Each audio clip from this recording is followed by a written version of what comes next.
Um, we do appreciate you choosing Norfolk as your host city for this 2019 water conference.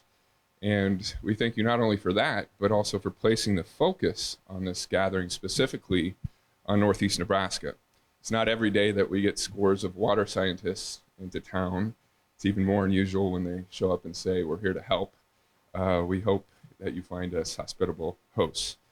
And I imagine there are a few of you out there that aren't terribly familiar with Norfolk. Who's first time in Norfolk or Northeast Nebraska? There's a few of you. So for first timers, I like to describe Norfolk as the Wisconsin of Nebraska. It's always colder here. Almost everyone's last name is German, and we drink a lot of beer. You may discover this at the Divot's Brewery tonight if you visit.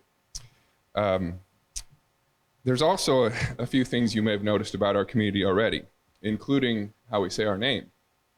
There's a story behind that, and it has to do with water. In the 1860s, a group of German immigrants who stopped off in Wisconsin first, as it turns out, happened upon the convergence of the Elkhorn River and its tributary, the North Fork. Liking the place enough to stay, they incorporated the village and sought to call it Norfolk, or some think the German variation, Nordfork.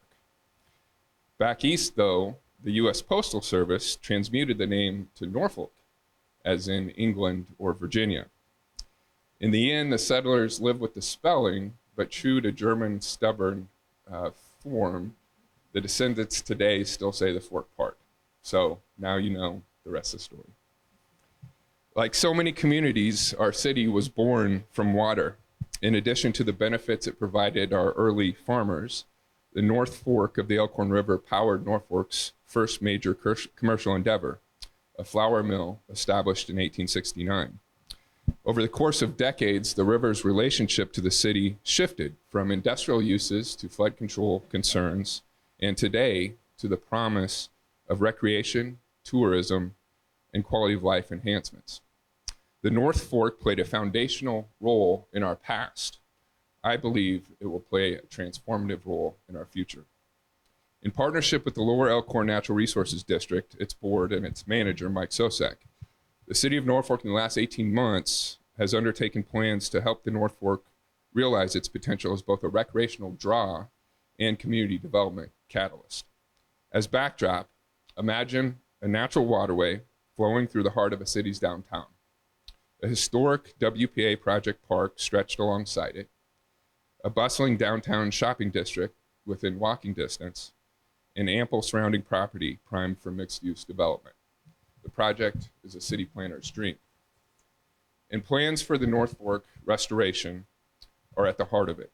Planning and permitting efforts are well underway to remove an existing 14-foot spillway, a remnant of the original dam structure, replacing it with 8 drop structures over a 1,200-foot span of the river channel, thereby creating a whitewater park in the heart of downtown Norfolk and a recreational water project unlike anywhere else in the state.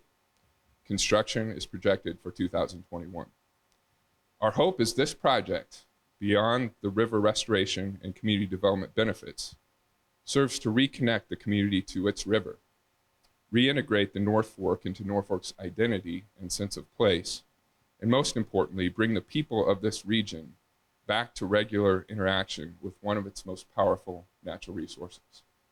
Our hope is this project can act as a model for a state blessed with, as I understand it, more river miles than any other state in the nation.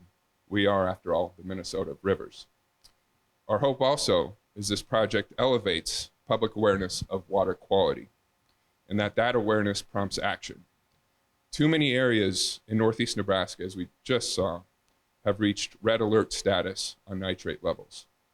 This reality is not often talked about in context of public health. To address the problem, we must acknowledge the problem.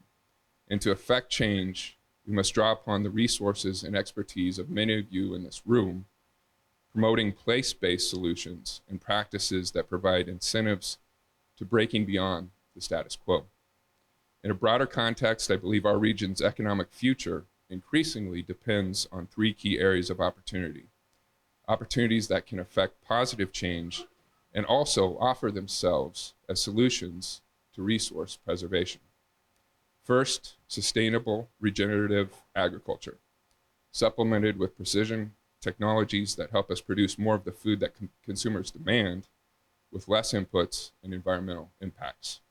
Second, innovative water quality and quantity practices. And third, renewable energy generation and distribution. Each will be increasingly important in meeting the evolving demands of a new economy.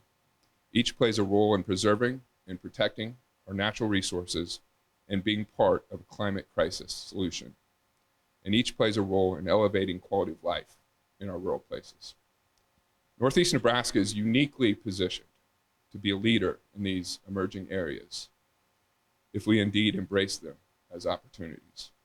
Forging partnerships and drawing on the unique resources of knowledge capital available to us in our state are good first steps. Again, welcome to Norfolk. We wish you a productive and fruitful 2019.